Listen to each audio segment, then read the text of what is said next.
Democrats are accusing Attorney General William Barr of interrupting their riots and illegal spying with the rule of law. This was only one of the furious accusations Democrats hurled at Barr after they invited him to a hearing to hear them interrupt him without a hearing.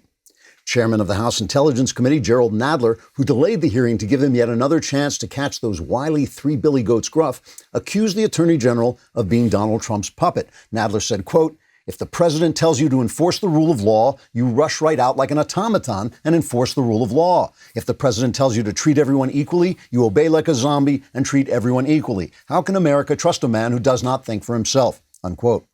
When Barr tried to respond to these accusations, Nadler cut him off, afraid that Barr might guess that his name was really Rumpelstiltskin, forcing him to jump up and down until he fell through the floor. Congresswoman Zoe Lofgren accused Barr of tear-gassing protesters who were merely searching for peace and justice in the rubble of the cities they were burning to the ground. Lofgren said, quote, "This is martial law because marshals are enforcing the law. In the same way, these are peaceful protests because you have protesters breaking things into pieces. If we can't agree that the English language means whatever Democrats say it means, then this hearing is just going to devolve into unfounded accusations against you, followed by me cutting you off before you have a chance to respond until my dishonesty is completely disguised by my hysterical hyperbole. This is the kind of lawless behavior I expect under a Trump administration, and we're seeing it right now. Or if we're not, it's because I'm just getting started," unquote. Barr tried to respond, but the committee ruled it would be unfair for him to tell the truth before reading the Democrats their rights. Trigger warning, I'm Andrew Klavan, and this is The Andrew Klavan Show. I feel hunky-dunky, life is tickety-boo. Birds are winging, also singing hunky-dunky-doo. Ship-shaped, ipsy-topsy, the world is zippity-zing. It's a wonderful day, hurrah, hooray! It makes me want to sing. Oh, hurrah, hooray! Oh, hooray, hurrah! All right, we're back laughing our way through the fall of the Republic. And if you want to help out and join us, please go on the Andrew Klavan YouTube page and subscribe and leave a comment and do anything else. You would dance around the room also. But if you leave a comment and we like it, we will read it on this show because we're just starved for material. Here's one today from Greg Ashcroft. It says, "Dearest Lord Klavan, mostly peaceful, austere, satirical scholar, master of A's, expeller of E's, I have found a logical conundrum on your show. Your main policy for this period of time is save the Klavan. You are, however, a conservative. I have it on good authority that your policy must be steeped in racism and bigotry. I also have it on good authority you cannot be racist against white people. Since your policy only concerns you and it must be racist, this must make you a person of color. It has also been revealed you will not be voting for Joe Biden, which means you ain't black. This seems to violate the laws of the universe. Please advise." I write the laws of the universe, so I can do anything I want. That is the answer. But you are correct that I did include that little logical conundrum just to make sure you were paying attention.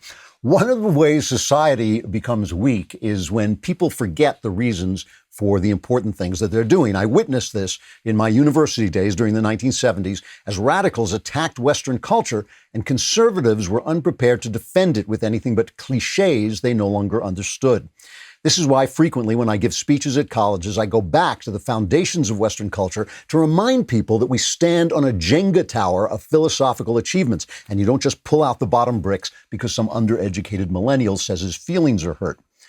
One phrase that may have become empty of purpose is the phrase, the rule of law. Democrats are now wholly committed to destroying the rule of law. They tell us it's racist to enforce law at the border. They tell us it's oppressive to suppress illegal riots. They attack the police for arresting criminals and enforcing the rule of law. And yesterday, they excoriated our Attorney General for, among other things, investigating the Obama administration's illegal spying and for keeping the peace. Conservatives may think we don't need to defend the concept of the rule of law, or we may have forgotten how, but we should remember without the rule of law, we cannot be treated equally. If we don't arrest people because they're black or because we like their cause, we're essentially saying that the powerful get to decide who among the less powerful can act and speak and who can't, rather than having a law passed by representatives responsible to the voters. You can see the difference, right? If the people elect legislators and they pass law X, but law X doesn't apply when elites don't want it to, The people have no power to pass their own laws. When Barack Obama directed the DOJ not to enforce the Defense of Marriage Act, he was essentially saying the elected legislature is overruled by all-powerful King Barack. It takes more time to change a law you don't like, but that's how freedom works. Laws are blunt instruments. Laws can be wrong. Laws sometimes need a touch of human mercy to be corrected. But if the rule of law is not the first principle, you live and move at the whim of the elites, and America is over. All right, let us talk about rad power bikes. These are incredibly cool machines. It's a cross between a traditional bike and a moped, and it doesn't require a special driver's license like a moped would. You can go up to 20 miles an hour without pedaling, so you can get about without getting sweaty. They're great for commuting, getting out on the trail, hauling groceries, or even transporting your kids on the back. Unlike other e-bikes, they're actually affordable. Plus, to show appreciation for those that serve us, Rad Power Bikes is offering $100 off all e-bike purchases for active or ex-military, first responders, teachers, and students.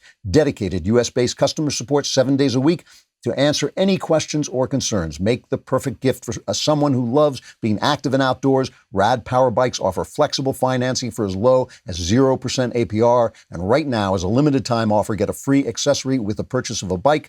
Get a free gift of up to $100 in value and free shipping to the lower 48 states. To get this special offer, text the word POWER to 64,000. That's POWER, P-O-W-E-R, to 64,000. Text POWER to 64,000. It's the last mailbag today before vacation, so you want to make sure to stay tuned and get rid of your problems, which will be otherwise be with you all next week. Or you can sound like that.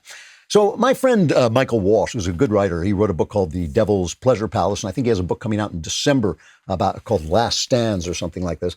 But he used to say the Democrats aren't a political party, they're a criminal organization.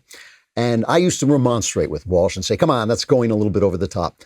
He's right. At this point, he is right. This is a criminal organization. They're not just the party of the mob. They're a party that behaves like mobsters. Yesterday's hearing of Attorney General Bill Barr was, I mean, I hate to use a cliche term, but it was a disgrace. It was absolutely disgraceful. They wouldn't let him talk. I don't think I've ever seen anything like it. It reminded me of this one of my favorite Philip Marlowe lines. They beat your teeth out. As he said, the mobsters beat your teeth out, then they kick you in the stomach for mumbling. So first they worked them over, but then they wouldn't let him respond. Donald Trump had a funny line yesterday. They were talking about Dr. Fauci's popularity, and he said, we do everything Fauci tells us to do, so why is he popular and I'm not? Here's the cut. It sort of is curious. A man works for us, with us very closely, Dr. Fauci and Dr. Birx, also highly thought of. And yet they're highly thought of, but nobody likes me. It can only be my personality. That's all. Well, that's pretty funny, but it's also true. It is his personality. He's aggressive. He gets on people's nerves. He especially disturbs nice ladies in the suburbs. I happen to love nice ladies in the suburbs. I'm not running them down. I'm not being patronizing about them. I think they are wonderful people and part of the backbone of this country. But you really do have to ask yourself at this point, are you willing to let Trump's personality, and I understand if it gets on your nerves, I mean, it amuses me, but I understand if it gets on your nerves, are you willing to let Trump's personality cause you to elect these thugs? I mean, these guys, they support riots. They tell you you're not seeing the riots. They then blame the riots on the police who've come to stop the riots. They have been attacking Bill Barr for one reason and one reason only. He is the most honest man in Washington, D.C. They are attacking him because he is in the process of exposing the fact that they are a corrupt criminal organization and were when Barack Obama, as they say in politics, he perfumed the ticket. Sometimes they put a guy who's not doing something illegal, he's not taking bribes, and they put him at the top of the ticket to protect all the people underneath it who are in fact corrupt. And Obama was in on this spying on the Trump campaign. It was a disastrous takeover of the DOJ, the Department of Justice, for political purposes. Bill Barr was brought in to set that straight. He is setting it straight, and they think when he sets it straight, that's corrupt. Are you really going to let Trump's personality, allow those people to take power. Let me just show you some of the stuff they did. And, I almost don't want to show you the facts and the accusations, because that wasn't really the problem. If they had made accusations, Bill Barr is a big man. He is perfectly capable of defending himself. In fact, he defends himself very clearly and very well when they ask him. He knows what laws to cite. He remembers where he was. He remembers who said what, and he tells people the truth. And he really does. He says, Trump has let me do what I want. He has told me to be independent. I've been independent. I came back. He said, I didn't have to come back. I came back to set the Department of Justice straight because I love the Department of Justice. And basically, Barack Obama had corrupted it. And that's why he came in. They attacked him for trying to suppress the riots. They attacked him for investigating Barack Obama or the DOJ and the FBI, Russian hoax. They attacked him for basically being Trump's puppet. And at one point he said, give me one example where I've done this. They have nothing on him. They insulted him. They said he should be ashamed of himself.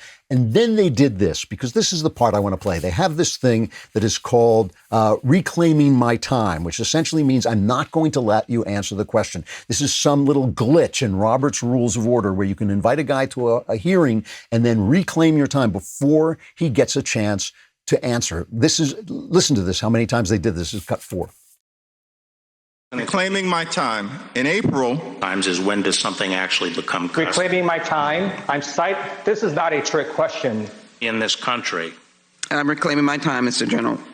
Without any remedy at all. I'm reclaiming my time. Let me share with you. Well, you got to let him answer. Reclaiming my time.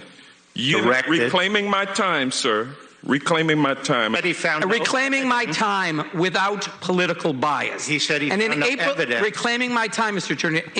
Reclaiming my time. That's reclaiming my time, Mr. Barr. Occurring substances. Attorney General, reclaiming my time.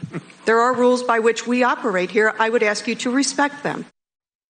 When Jim Jordan actually protested that the witness should be allowed to speak since it's a hearing and he's the person who's supposed to be heard, he was shut down. This is cut 2.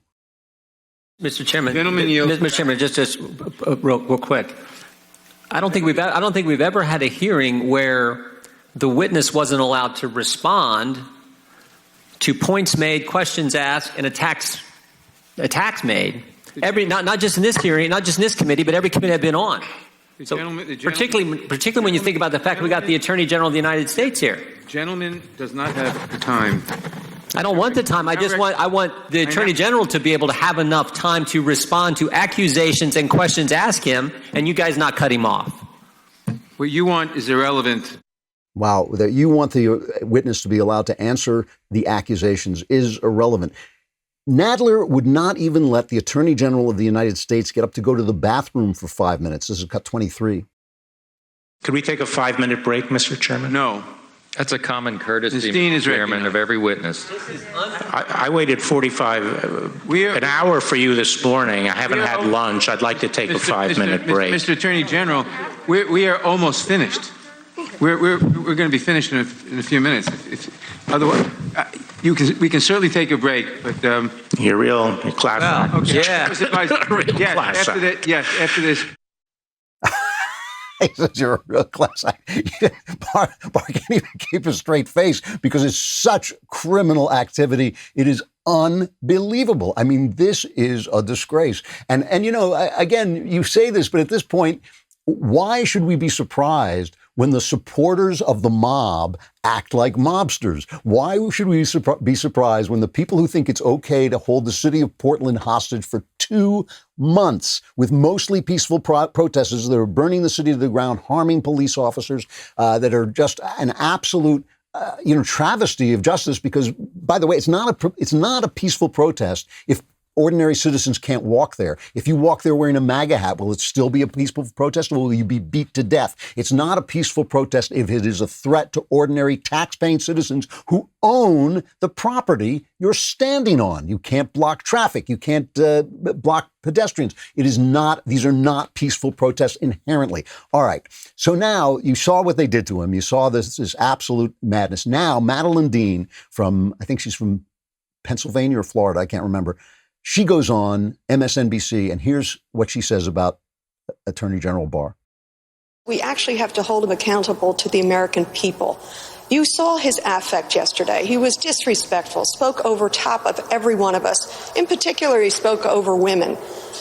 He was flanked by at least 10 staffers, not a person of color among them. And he couldn't identify that we have systemic racism in this country. Maybe that's because he's living in a bubble. I just have to tell you, it was so disrespectful. The way he approached Congress, the way he approached our committee, his willingness to say one thing and in a single statement flip his own answer. If I had been doing that interview, I just would have continually interrupted her by saying, reclaiming my time, Congresswoman Dean, reclaiming my, it's disrespectful that he was talking over us while we were interrupting him. That's basically, don't interrupt us. It's like, don't interrupt our riots with the rule of law. Don't interrupt our spying on opposing candidates with the rule of law. And don't interrupt our interruptions with your interruptions. Don't interrupt your interruptions with your answers. That's basically what they're saying. We're asking the questions. Don't interrupt our interruptions with your answers. Here's Nancy Pelosi talking about the Attorney General. That demonstrated to the American people the contempt that he has for our democracy. I just thought he was despicable and just so beneath the dignity of an Attorney General. He is the Attorney General of the United States of America. Too bad he doesn't care or realize that. He should be answering for what he did at Lafayette Square. A disgrace. So this, it's really, he was like a blob. He was like just a henchman for the President of the United States. A blob, a henchman, but, Trump is just rude. I mean, Trump is mean. Trump is nasty. Trump is really beneath the level of dignity of the President of the United States. That's the Speaker of the House. It's just amazing to me. This is what they didn't want to hear. What they didn't want to hear was Barr talking about the violence in the streets. Let's see. This is the cut. Yeah, go ahead. Play the cut. We have the obligation to protect federal courts, and the U.S. Marshals specifically have been given that obligation. Federal courts are under attack. Since when is it okay to try to burn down a federal court? If someone went down the street to the Prettyman Court here, that beautiful courthouse we have right at the bottom of the hill, and started breaking windows and firing industrial-grade fireworks in to start a fire, throw kerosene balloons in and start fires in the court, is that okay? Is that okay now? And all these complaints about Lafayette Park, with a complaint that the rioters were cleared out of Lafayette Park when Trump went to visit the church. And one of the people said, well, even the church leaders complained about the fact that the rioters were cleared out. And Barr said that they complained after the fire in the church was put out or before, because this church, one of the landmarks of Washington, D.C., was set on fire by these clowns. It's interesting. The Associated Press, which is where they ran that story about how the peaceful demonstrations were intensifying. The Oakland courthouse was burned down when peaceful demonstrations were intensifying. The peace just got so intense that the courthouse caught fire. It was amazing. It was just so peaceful. It was so intensely peaceful. Boom, the court just burst into flame. Well, to the Associated Press's credit, although maybe it was to the individual reporters, Mike Balsamo went in and spent the weekend, one of their reporters, inside the Portland Federal Courthouse with the U.S. Marshals. Here's his tweets. Mortars were being fired off repeatedly. Fireworks and flares shot into the lobby. Frozen bottles, concrete, cans, and bouncy balls regularly whizzed over the fence at high speeds. I watched as injured officers were hauled inside. In one case, the commercial firework came over so fast, the officer didn't have time to respond. It burned through his sleeves, and he had bloody gashes on both forearms. Another had a concussion from being hit in the head with a mortar. No wonder they don't like the head of the Department of Justice. No wonder Democrats don't like the guy who's the chief law officer in the country. They don't like the rule of law. They are thugs, they're mobsters, and they are the party of the mob. And I know this is hyperbole, except it's not. It actually describes the facts of the matter. All right, let's pause for just a second. If you need anything from the post office, what you want to do is get in your car, drive, in LA, it's about 40 minutes to the post office if it's 5 minutes away. You want to stand on line. You want to wait there. You want to have the mask on and make sure the other guy in back of you is sneezing down your neck. Or you could use Stamps.com. Stamps.com is the app that brings the post office into your computer where it belongs. With Stamps.com, you can print postage on demand and avoid going to the post office, and you'll save money with discounted rates you can't even get at the post office. Stamps.com also offers UPS services with discounts up to 62% and no residential surcharges. Simply use your computer to print official U.S. postage 24/7 for any letter, any package, any class of mail, anywhere you want to send. Once your mail is ready, just leave it for your mail carrier, schedule a pickup, or drop it in a mailbox. It's that simple. Right now, my listeners get a special offer that includes a 4-week plus free postage, 4-week trial, plus free postage and a digital scale without any long-term commitment. Just go to Stamps.com, click on the microphone at the top of the homepage, and type in, you guessed it, Klavan. That's Stamps.com. Enter Klavan. And I know what you're thinking. You're thinking, yes, that sounds great. What a great service. But how do you spell Klavan? It's Klavan. Come on. Come on, man. There are no easy. They just aren't. What can I tell you? As always, of course, if the Democrats are going to devolve into thuggery and supporting the mob, the press is going to go right there with them. The press is going to make sure that the Democrats are hidden in plain sight.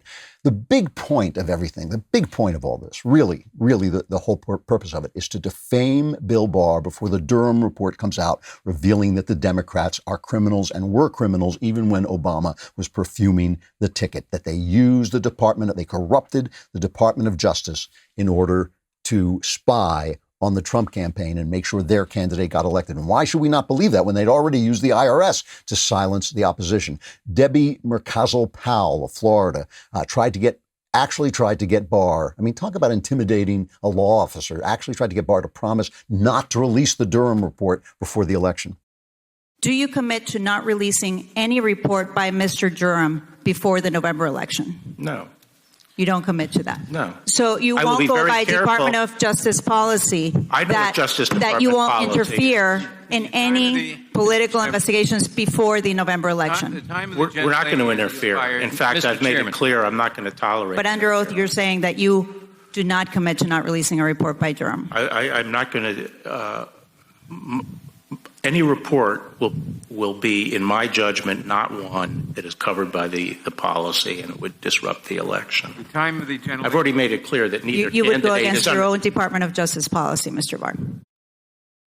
See, the Democrats not only want to cover up their malfeasance, this is a classic. The Democrats want to riot, but they don't want to be called rioters. They want to lie, but they don't want to be called liars. They want to basically suppress, they want to spy on an opposition campaign using federal agents, but they don't want to be called corrupt and have people say that they're violating the Constitution. It's okay for them to do it. It's wrong for you to say it. This recently that came out that the source of the Steele dossier, and this, you remember, this is the dossier that they used to accuse Trump of going to prostitutes in Russia and all that stuff that was in the newspaper day after day after day after day. It turns out that the source for this was a hard drinking buddy of Steele named Igor Danchenko, who was nobody. He was a nudnik. He had absolutely no inside information. He himself was horrified when his drunken gossip got into the Steele dossier. All right. So this was revealed in things that were brought out of, being classified. They were declassified documents. It was revealed. Here's how the New York Times, a former newspaper, reported this. The FBI pledged to keep a source anonymous. Trump allies aided his unmasking. So the problem is that the source was revealed. Okay. These are guys who all through this Russia thing were printing anonymous sourced material that turned out to be false and for which they won a Pulitzer Prize. 8 paragraphs this goes on accusing Trump's allies of revealing the poor name of this drinking nudnik so that his family is now in danger. Ha, ha, ha. Paragraph 9 begins, Mr. Danchenko's identity is noteworthy because it further calls into question the credibility of the dossier. It's paragraph 9, telling you why it's noteworthy, which normally in journalistic practice is the lead of the story. That's what the headline and the lead are. It's why this is noteworthy. This is a corrupt organization. This is a criminal organization. When I say that, I mean the Democrats and their press. They want to lie, but they don't want to be called lawyers. So Jim Jordan, here's a perfect example. During the hearing, he used his time to play a video, a montage of reporting on the riots. This is mostly a protest. It is not, generally speaking, unruly. Peaceful protest. Peaceful protesters. Peaceful protest. Peaceful protest. Peaceful protest. Peaceful protest. Peaceful protest. Peaceful protest. Peaceful protest. Peaceful protest. Peaceful protest. Peaceful protest. Peaceful protest. Peaceful protest. Peaceful protest. Peaceful protest. Peaceful protesters. We'd like to thank friends, neighbors, co-workers, and the community for showing all the love and support we've suffered through the tragic loss of my husband, my beloved husband, David Dorn. We'd also like to thank St. Louis Metropolitan Police Department for their hard work and perseverance through this investigation. That's who you remember. David Dorn was that retired St. Louis police captain who was shot by looters when he went out to help at a store. And that's his widow talking. And while she's talking, the Jordan video begins to play the scenes of riots. And even when these guys are talking on the air and saying it's mostly peaceful, there's burning in back of them.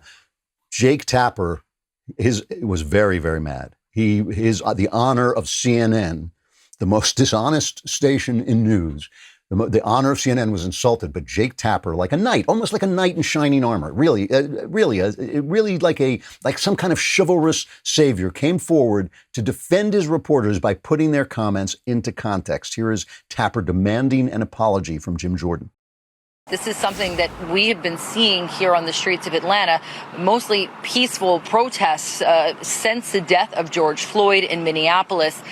And when it was one of their own, that anger, that frustration, that pain simply exploded. And we saw the result of that overnight and into this morning in those protests. So do you understand what Congressman Jordan and his team did there? Our reporters, Diane Gallagher and Josh Campbell, as you saw, accurately described the protests as peaceful and then often exploding into something else. No, I'm sorry. That's not what I saw. Well, two things. One, I saw the lady reporter, I saw her basically excusing the violence as an upsurge of anger against the injustices being perpetrated on America. So already, not journalism, that's begging the question, isn't it? That is basically assuming that these protesters are in the right, they are protesting for a good cause, they're protesting for justice, and they just can't contain their rage and their anger. But again, these are not peaceful protests if you can't walk there. They're not peaceful protests if they don't have a permit and they block traffic. They're not peaceful protests if you're afraid. They're not peaceful protests if they take over a large section of the city for months on end so that the citizens who pay taxes in that city can't use those cities. They are not mostly peaceful if every single night they break out into riots. You know, remember I told you yesterday I was talking about Robespierre and the terror. And Robespierre, who was the engineer of the terror after the French Revolution, all the guillotine, the Tale of Two Cities stuff. He said, oh yeah, it's terror, and terror is what tyrants use, but we're using it for virtue. So the same way a sword can be held in the hand of a good guy or a bad guy, our terrorism is for virtue, not for despotism. Our terrorism is good terrorism, not bad terrorism. So remember Chris Cuomo, Fredo, came out and he said, where is it said that you can't have your demonstrations have to be peaceful? And everybody said, well, it says that actually in the Constitution. It says you have the right to peacefully assemble. Here he is explaining a little bit more of what he meant. He's backtracking because that became viral and he looked like a fool. And now he wants to explain that he's not a fool, making a fool of himself. What's the difference between good trouble and what? Bad trouble. All right, I'll tell you what the difference is. It's a test of where the trouble leads. Yeah, that's right. Ends and means. What's gained by the trouble? Freedom rides, marches, arrests, blood. They led to desegregation. The ongoing Black Lives Matter protests. In one of his later interviews, Lewis called them good trouble. Not the riots, not touching to hurt, not touching to destroy. That is criminal. That's not what Lewis did. And that's not what he was espousing. And cheapening what we're seeing now by those aberrant acts is really bad trouble at work. You are ignoring the reality and you are picking on the aberrations for bad reason.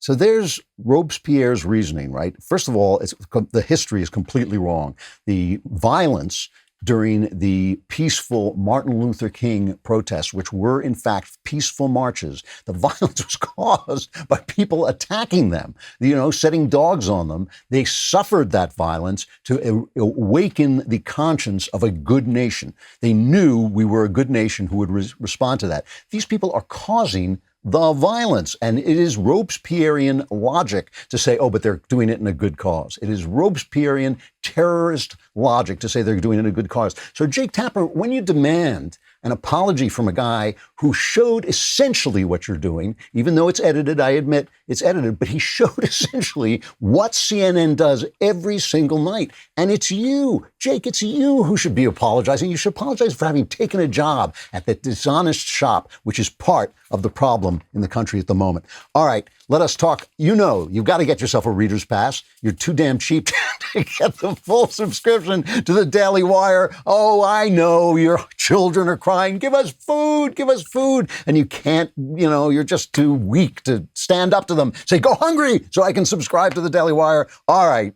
We'll give you the Reader's Pass. The Reader's Pass is a bargain at $3 a month. We'll give it to you for 1 month for 99 cents, and then we'll hit you with the $3 when you're not prepared for it. But you get all kinds of things. You get a mobile app, which is great. You get ad-free access to all of the Daily Wire news. You get exclusive op-eds and all of our podcasts on our mobile app, all for the low price of $1 for the first month and then $3 after that. It really is a good deal. And we need your support. We really do. It helps us to stand up to people when they try to boycott us. It helps us to keep our relationship with you direct. Go to dailywire.com/subscribe and join today.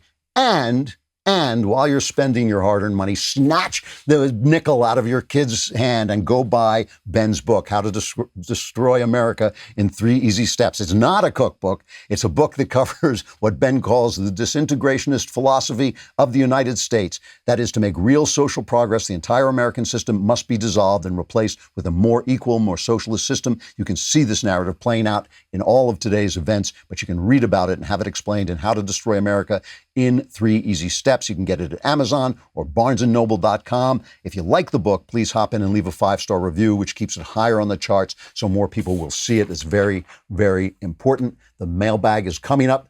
Kiss your troubles goodbye.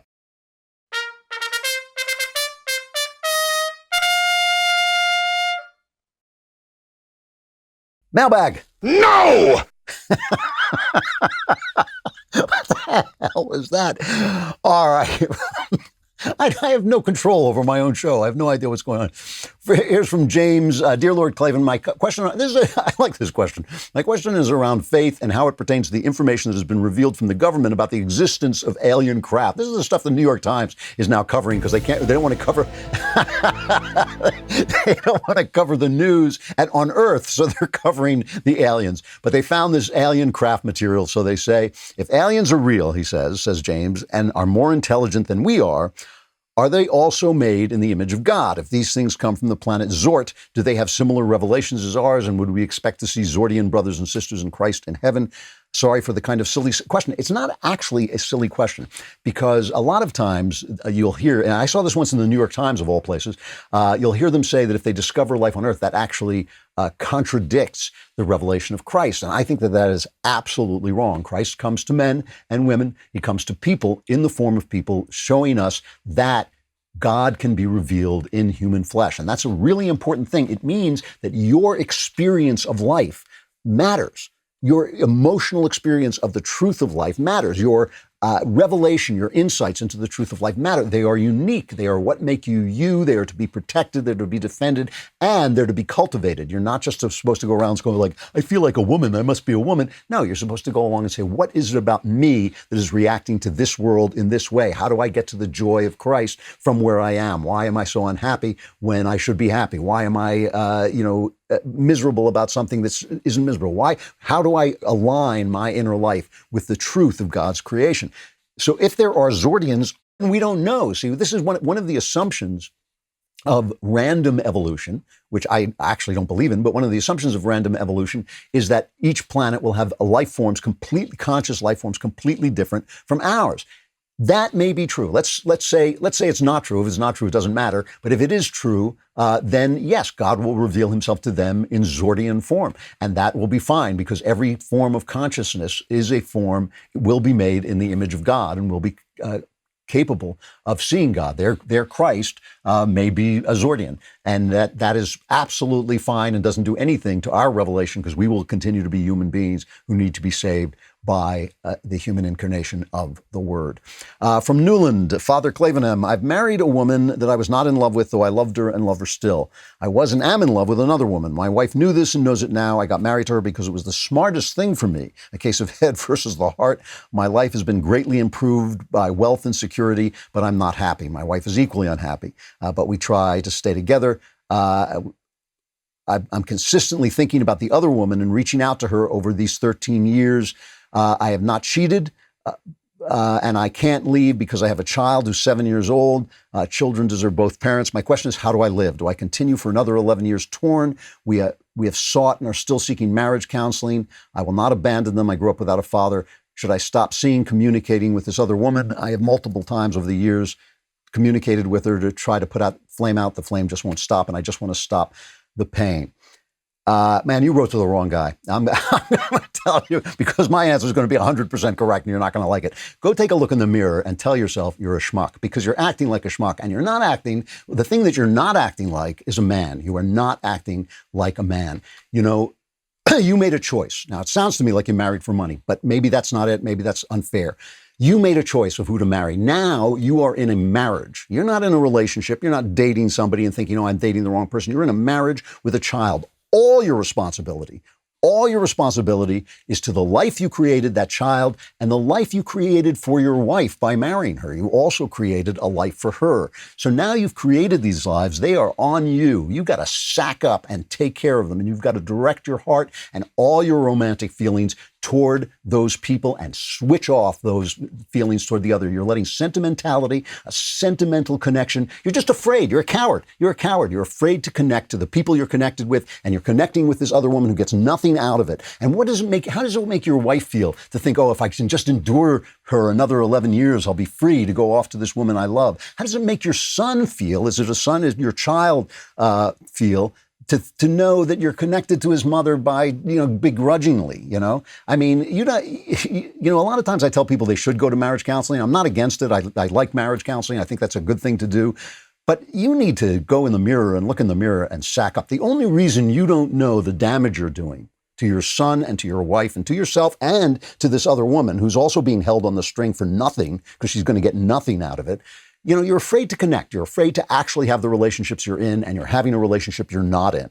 Okay. You're withdrawing from the actual bonding that you have to do. And the only reason you don't see the damage you're doing is because you're doing it over time. You're damaging your son, your child's life over time. If you could see in a minute what you're doing to your child, you would say, oh my God, if you could see what you were doing to your wife, you would say, oh my God, look at me, I suck. So go in the mirror and say that, look at me, I suck. And then turn your heart, all your heart, to the people that you're actually in the relationship to, and give them all your heart. It's on you. It is on you. You made this decision. It may have been the wrong decision, but you say you love your wife, then love her. This thing about I'm in love with somebody else, screw that. I mean, really, what are you, a child? You're a married man with a child. Be a father, be a husband. Dedicate all your heart to that, not some of your heart, not something in the back of your mind. And if you suffer some pain, we all have pain. We all see people in the world and think, oh, wow, that would have been a different relationship. We all sometimes people fall in love with other people. It doesn't matter. You do the right thing. Do the right thing. Sack up, pal, because you really wrote to the wrong guy, because that is sentimental garbage. And you're really hurting people a lot. All right. And remember, answers are guaranteed 100% correct. So if you're telling yourself I'm wrong, you're obviously incorrect. From Holden, hello, all-powerful and divine one. Klavan, you've been talking about, divine, now we're getting a little far. You've been talking about suffering in the context of the verse that says the world will hate you if you are a Christian in the context of reality. However, you have mentioned in your memoir about joy in life from following God and joy in the midst of pain. Jesus says that. I've come so that you will know the joy that I have. That's what he says. And I think it's Paul who says, rejoice evermore. Could you clarify your position on joy and suffering and explain how you can have joy in the midst of pain? Thank you, and I'm a big fan. Yeah, Holden, Here's the thing. Joy doesn't mean happiness. I mean, this is something I always dislike in Christian literature and Christian rock songs and Christian movies. This kind of smiley, a big yellow smiley face Christianity. Oh, I'm so happy because God loves me. That's not what joy means. Joy is what Jesus called life in abundance. It is life fully lived. It is life focused on. It is life in the moment. Even if you're daydreaming, even if you're remembering intensely. You're alive intensely. You are with the people you're with intensely. You're with your wife intensely. Your children intensely. You are fully vibrant and alive. I compare it in my memoir, The Great Good Thing. I compare it to watching a movie, right? It doesn't mean you're not suffering. We all suffer. It doesn't mean you don't have tragic grief. It always bothers me when somebody dies and a Christian says, well, he's gone to heaven. Yeah, but he's not here. You've lost somebody. Death is grief-inducing. It's a terrible, terrible, tragic pain. And you hope and have faith in the life to come, but you don't know what that life is. All you know is you've lost something irreparable now permanently. And that is something that you have to suffer through and you have to grieve. And so it's not about that. It's not about turning that off. It's like being in a movie. You watch a movie. Say you watch, what's that show, that soap, Downton Abbey. People die, people marry and all this, and sometimes you're happy and sometimes you're sad, but you're always thinking, this is a great show. I'm really enjoying this show. You should feel that way about your life. Even when you're in pain, you should feel, this is life. This is my life. I'm here. God is doing something in my life. What does God want me to do with my pain? What does he want me to do with my suffering? What does he want me to do with my love? Am I doing what I'm supposed to be doing with my love? You're not supposed to be tormenting yourself. You're just supposed to be asking and then moving in that direction. God doesn't expect you to be at the top of the stairs. He expects you to be on the stairs, walking up the stairs. That's all. That's all he wants. Just take the next step up the stairs. So that's where the joy comes from. And it really works. I mean, it really is. I'm not just preaching some smiley face thing where secretly you have this bad feeling inside. Everybody, all the time, all kinds of times, for all kinds of reasons, has bad feelings inside. I'm depressed. I'm in pain. I'm doubtful. I'm worried. All this stuff. I'm afraid. All these things will happen to you. The joy is when you say, but what does God want me to make of this? And what am I supposed to do with this in this moment? He doesn't expect you. God says he wants the tears you cry in private. He doesn't expect you not to be sad. He doesn't expect you not to be fearful. He expects you to turn your heart toward him and take these things to him and say, okay, what do I do with this? Where would I go? And I've sometimes compared it, to use another metaphor, I've sometimes compared it to the difference between being lost at sea in a dark storm and being in a storm at sea, but saying, oh, there's the North Star, that's where I'm heading. And that's a real different way to live life. It really is. I'm saying I'm going there. And I know this, from my own periods of grieving where I thought, okay, I'm grieving, but I'm trying to get across this desert of grief to get to that spot over there where I'll be a deeper, richer, more kind, more compassionate person. And that gives me a purpose in my grief. And it actually does make the grief more vital and more alive. So that's the difference between joy and happiness for me. James, one more. James, I have a 15-year-old relative that is in transition. She had a difficult childhood, but seemed to be handling it well. She abruptly announced she broke up with her boyfriend, declared she's a lesbian. Within months, she went from lesbian to non-binary to transgender. Her parents forbade my immediate family from talking to her unless we promised to affirm her transition, called us bigoted because we're Christians. Recently, she, the 15-year-old, secretly started contacting us, asking us if we were ready to apologize for not affirming her gender identity and offering us the opportunity to repent. She says she misses us and wants to restore our relationship, but she refuses to acknowledge that we could disagree with her diagnosis without being monsters. It goes on and on. He says, I need Klavan's help with what comes next. How can we help her understand that she is loved and is worth so much more than her sexuality without giving in to this cultist fad? I realize that we may lose her to this, but I prefer to be honest with her than lie and pretend like she isn't in danger. All right. If they're actually thinking of giving her hormones or anything like this, it's an act of child abuse. It's a horrific act of child abuse. There's just no question about it. The question is there anything you can do? And the answer is no. This is a moment of madness in our society where authorities, doctors, people who should know better have been convinced that there is some validity to destroying the future of a child because a child, and a 15-year-old is still a child, says, oh, I feel like this or I feel like that. It is absolute madness. I am not against an adult making this decision. I mean, it's on them. It's not for me to judge. But to do it to a child is an act of child abuse, and it's horrific. Now, you can't do anything about it. That's just the truth. You do not have the power. Her parents are the people in charge. You do not have the power. She needs to know you love her. That's the first thing. She needs to know you accept her in any form that she's going to come in, and you will always be there for her. And you are perfectly within your rights to say, we can't agree with you. We can't affirm what you're saying because we don't believe it, but we do love you, and you can come to us and talk to us anytime you want. And that's really as much as you can do. With the parents, you can say the same thing. I think you mentioned that you read Abigail Schreier's book. We had Abigail on the show. Very not a evangelical Christian, just a person writing journalism. One thing you can do with her parents is you can write to them or however you communicate with them and say, listen, we love you and we love your daughter. We don't agree with you, and you're just going to have to live with the fact that we don't agree with you, but we love you.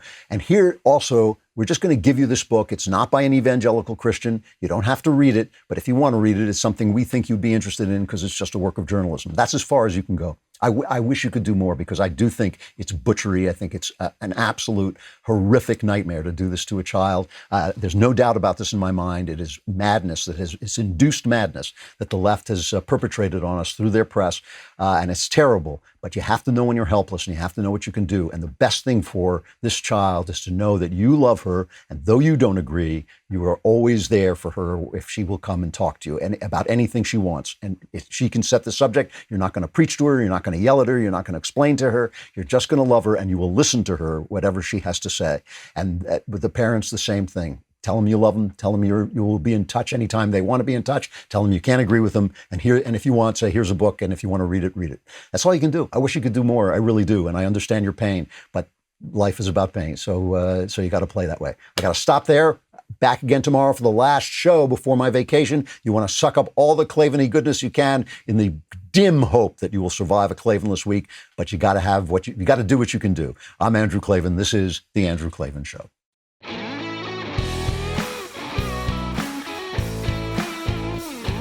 The Andrew Klavan Show is produced by Robert Sterling. Executive producer, Jeremy Boring.